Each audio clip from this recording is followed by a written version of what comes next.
नाचे अइनी त गरदा उड़ैबे कर। अच्छा परा जिला के हई रे गोरखी, तोरा के हम ही नचबे कर। आ जमुई जिला के हई रे गोरखी, तोरा के हम ही नचबे कर।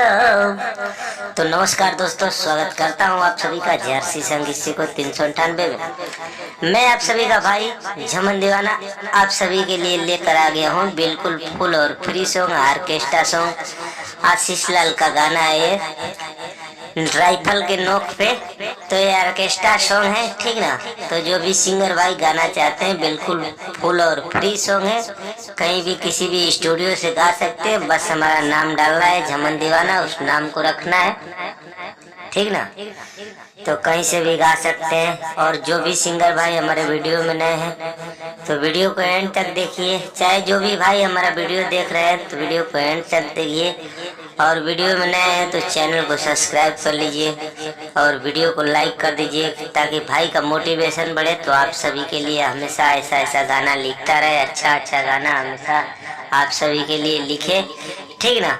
तो चलिए, जो भी सिंगर भाई पर्सनल सॉन्ग लिखवाना चाहते हैं तो बिल्कुल कम से कम चार्ज में लिखवा सकते हैं। स्क्रीन पे हमारा नंबर दिया हुआ है, कॉल करके बात कर सकते हैं शाम को 6 बजे के बाद, ठीक ना। तो चलिए मुखड़ा स्टार्ट करते हैं, लेट्स गो। हमरा से बात ना करह गंदी गंदी, काहे देखावे लखोल के तू बंडी। चढ़ल जवानी तोहर लागता बरफी, तोरा के देखी देखी आँख जाता फरकी। नाचे अइनी त गरदा उड़ैबे कर, उड़ैबे कर। छपरा जिला के हई रे गोरखी, तोरा के हम ही बजैबे कर। मोतिहारी जिला के हई रे गोरखी, तोरा के हम ही नचैबे कर। जमुई जिला के हई रे गोरखी, तोरा के हम ही नचैबे कर। तो गाना दोस्तों थोड़ा लास्ट वाली लाइन में ले लिया हूँ ताकि आप लोगों को गाने में अच्छा लगे, ठीक ना। तो चलिए, वीडियो अगर अच्छा लगता है तो भाई की वीडियो को लाइक कीजिए और वीडियो को फुल वॉच कीजिए, कि ताकि आप सभी को समझ में आए कि कैसा गाना है, कैसे इसे गाना है, ठीक ना। तो गाना चाहते हैं तो इस सॉन्ग को गा सकते हैं। तो चलिए, वीडियो को हम ज्यादा बड़ा नहीं करेंगे, अंतरे को स्टार्ट करते हैं। देखले बानी हम जिला सिवान के, पानी में पैसा बहावे ल जान के। जैबू लुटाई गोरी हउए बिहार, केहू जे बोली त गोली दे हमार। आगे वाला नहीं ढोढ़ी देखैबे कर, देखैबे कर। छपरा जिला के हई रे गोरखी, तोरा के हम ही बजैबे कर।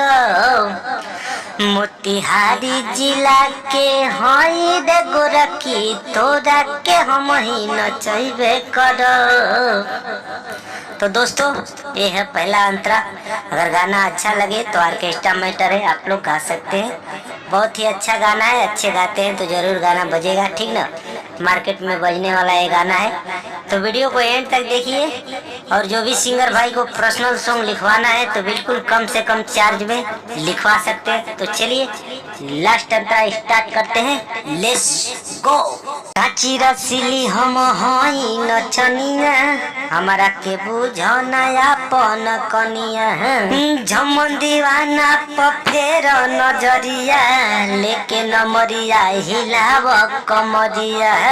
अमन तोहके ना कोरा सुतैबे कर, सुतैबे कर। अच्छा परा जिला के हई रे गोरखी, तोरा के हम ही बजैबे कर। मोतिहारी जिला के हई रे गोरखी, तोरा के हम ही नचैबे कर। तो दोस्तों आप अपने नाम जिले का नाम डालकर गा सकते हैं। कहीं भी किसी भी जिले से आप लोग गाएंगे तो अपने जिले का नाम डालकर गा सकते हैं, ठीक ना। और मोतिहारी हो गया, बलिया हो गया, गाजीपुर हो गया, ये सिवान हो गया, मतलब ये सब जहाँ से आप गाएंगे वहाँ का नाम डालकर गा सकते हैं, ठीक ना। ताकि अच्छा लगे, अपने जिले से गाएं तो आपको भी अच्छा लगे और अपने जिले का सुनने वाले आदमी को भी अच्छा लगे, ठीक ना। और जो भी सिंगर भाई को अच्छा लगे वो गा सकते हैं, ठीक। तो हमारा नाम झमन दीवाना है, उस नाम को रखना है, बाकी अपना नाम कहीं भी डाल कर गा सकते हैं, ठीक ना। तो चलिए फिलहाल आज के लिए इतना ही। जय हिंद, जय भारत, जय हो भोजपुरिया समाज। बने रहें इस तरह अपने भाई के चैनल से। Bye by.